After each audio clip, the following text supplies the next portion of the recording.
नमस्ते साथियों, मैं सूरज छेत्री आप लोग सभी को फार्मिंग इंडिया यूट्यूब चैनल पे स्वागत करता हूँ। ये वीडियो बहुत ही खास होने वाला है क्योंकि इस वीडियो में मैं आप लोगों को बताऊंगा कि ठंड के समय में हम देसी चूजों को सही तरीके से कैसे ब्रूडिंग करें जिससे सभी चूजे सही सलामत रहे, सभी चूजे स्वस्थ रहे।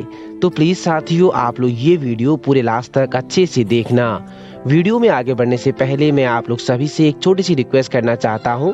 अगर आप लोगों ने अभी तक इस चैनल को सब्सक्राइब नहीं किया है तो लाल रंग के सब्सक्राइब बटन को क्लिक करके अभी चैनल को सब्सक्राइब कर लीजिए और उसमें जो बेल आइकन है उसे भी प्रेस कर लीजिए ताकि सबसे पहले आप लोगों को वीडियो का नोटिफिकेशन मिल जाए। तो फिर चलिए अब हम आगे बढ़ते हैं।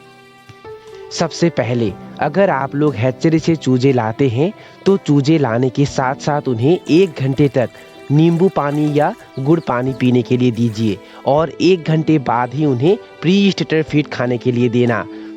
आप लोग चूजों को ब्रॉयलर का प्री स्टार्टर फीड भी दे सकते हैं या देसी मुर्गियों के लिए जो प्री स्टार्टर फीड आता है वो भी दे सकते हैं। बस आप लोगों को ध्यान ये देना है कि प्री स्टार्टर फीड अच्छे क्वालिटी का होना चाहिए। अच्छे क्वालिटी का मतलब ये भी नहीं कि सबसे ज़्यादा अच्छी क्वालिटी होना चाहिए। देखिए, अगर आप लोग सबसे ज़्यादा अच्छे क्वालिटी के प्री स्टार्टर फीड भी चूजों को देते हैं तब भी चूजे मरते हैं क्योंकि उसमें बहुत ज़्यादा मात्रा में प्रोटीन, बहुत ज़्यादा मात्रा में विटामिन, कैल्शियम होता है जिसके कारण भी चूजे मरते हैं। इसलिए आप लोगों को ये गलती भी नहीं करना है, मीडियम रेंज का प्री स्टार्टर फीड मुर्गियों को देना चाहिए। एक बार की बात है, मैंने अपने देसी चूजों के लिए बहुत ही हाई क्वालिटी का प्री स्टार्टर फीड खरीदा था। उस समय वो प्री स्टार्टर फीड मैंने पर केजी 60 रुपए में खरीदा था और जब मैंने वो फीड चूजों को देना चालू किया उसके बाद मेरे बहुत सारे चूजे मर गए थे।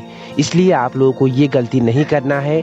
ज़्यादा हाई क्वालिटी वाला, ज़्यादा प्राइस वाला फीड भी चूजों को नहीं देना है, मीडियम रेंज वाला फीड ही चूजों को देना है। और अगर आप लोग हैचरी से चूजे नहीं लाते हैं, घर के मुर्गियों से ही चूजे निकालते हैं, तो जब सारे चूजे निकल जाएंगे उसके 2 घंटे बाद उन चूजों को नींबू पानी या गुड़ पानी पीने के लिए देना और उसके 1 घंटे बाद ही चूजों को प्री स्टार्टर फीड खाने के लिए देना। नींबू चूजों के लिए बहुत ही फायदेमंद होता है क्योंकि नींबू में विटामिन सी पाया जाता है और गुड़ भी चूजों के लिए बहुत ही फायदेमंद होता है क्योंकि गुड़ में calcium, magnesium, potassium, phosphorus, iron, sodium और सेलेनियम पाया जाता है। अब बात करते हैं कि रात के समय में चूजों को कैसे देखभाल करें। देखिए, अगर आप लोगों के घर के 1-2 मुर्गियाँ चूजे निकालते हैं तो वो मुर्गियाँ अपने चूजों को खुद ताप देते हैं, पर अगर हम हैचरी से चूजे लाते हैं वो भी ठंड के समय में, तब हमें बहुत ही सावधानी से चूजों को देखभाल करना होता है और उस समय अगर हम एक भी गलती कर देते हैं तब पक्का चूजे मरेंगे। इसलिए ठंड के समय में हमें चूजों को बड़ी ही सावधानी से देखभाल करना होता है। खासकर चूजे 2 कारण से मरते हैं, एक सही टेम्परेचर ना देने के कारण और दूसरा सही समय में दाना पानी ना देने के कारण। देसी चूजों को खासकर 1 दिन से लेकर 10 दिन तक बहुत ही अच्छी तरीके से देखभाल करना होता है। उन्हें सही टेम्परेचर मेंटेन करके देखभाल करना होता है।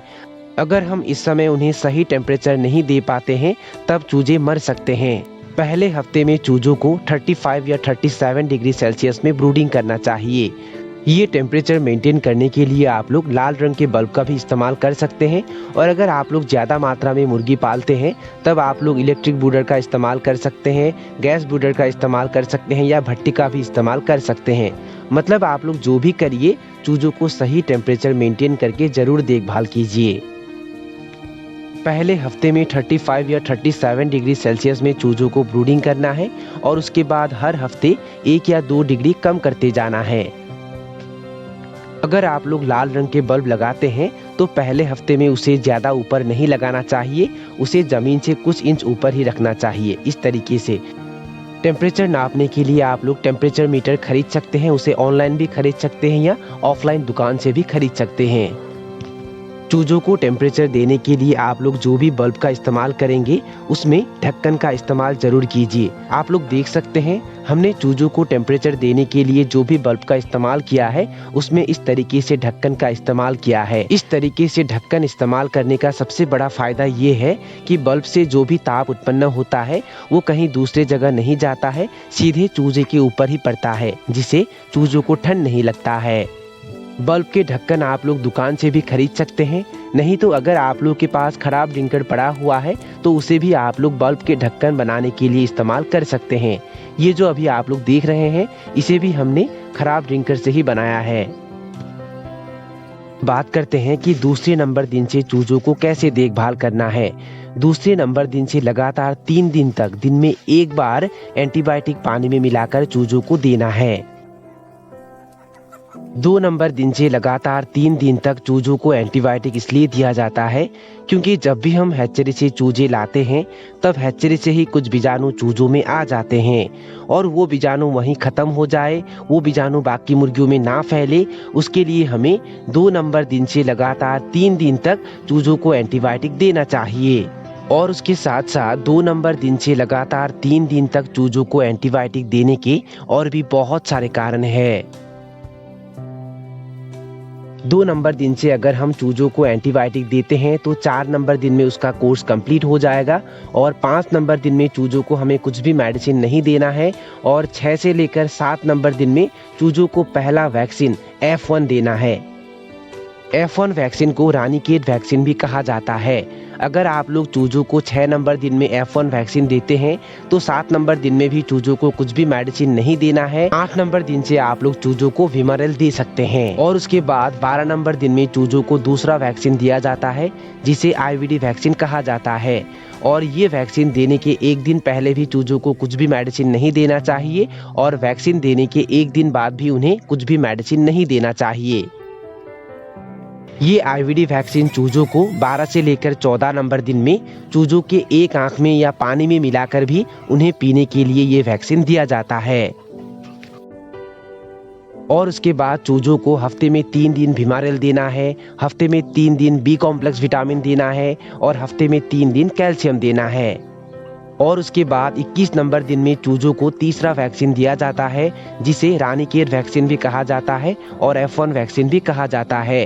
6 से लेकर 7 नंबर दिन में चूजों को जो वैक्सीन दिया जाता है वही वैक्सीन 21 नंबर दिन में चूजों के एक आंख में या पानी में मिलाकर भी उन्हें पीने के लिए दिया जाता है।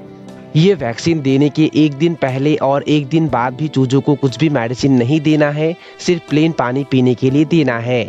और उसके बाद आप लोग फिर से चूजों को हफ्ते में 3 दिन विमारेल, हफ्ते में 3 दिन B कॉम्प्लेक्स विटामिन और हफ्ते में 3 दिन कैल्शियम दे सकते हैं। और उसके बाद 28 नंबर दिन में चूजों को चौथा वैक्सीन दिया जाता है जिसे IVD वैक्सीन कहा जाता है। 12 से लेकर 14 नंबर दिन में जो वैक्सीन चूजों को दिया जाता है वही वैक्सीन 28 नंबर दिन में फिर से चूजों के एक आंख में या पानी में मिलाकर भी उन्हें पीने के लिए दिया जाता है।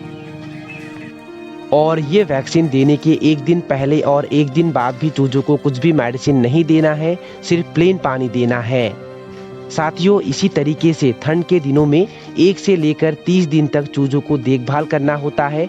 अगर हम चूजों को इस तरीके से देखभाल करते हैं तो सभी चूजे सही सलामत रहेंगे, सभी चूजे स्वस्थ रहेंगे। साथियों, अगर आप लोग और डिटेल में जानना चाहते हैं कि 1 दिन से लेकर 90 दिन तक चूजों को किस तरीके से देखभाल किया जाता है, क्या क्या मेडिसिन दिया जाता है, क्या क्या वैक्सीन दिया जाता है और किस तरीके से दिया जाता है, उसके बारे में अगर आप लोग और डिटेल में जानना चाहते हैं तो उसके बारे में हमने ऑलरेडी वीडियो बना के रखा हुआ है और उसके ऊपर प्लेलिस्ट बनी हुई है और उसका लिंक मैंने डिस्क्रिप्शन में दे के रखा हुआ है। वो लिंक क्लिक करके आप लोग वीडियो देख सकते हैं।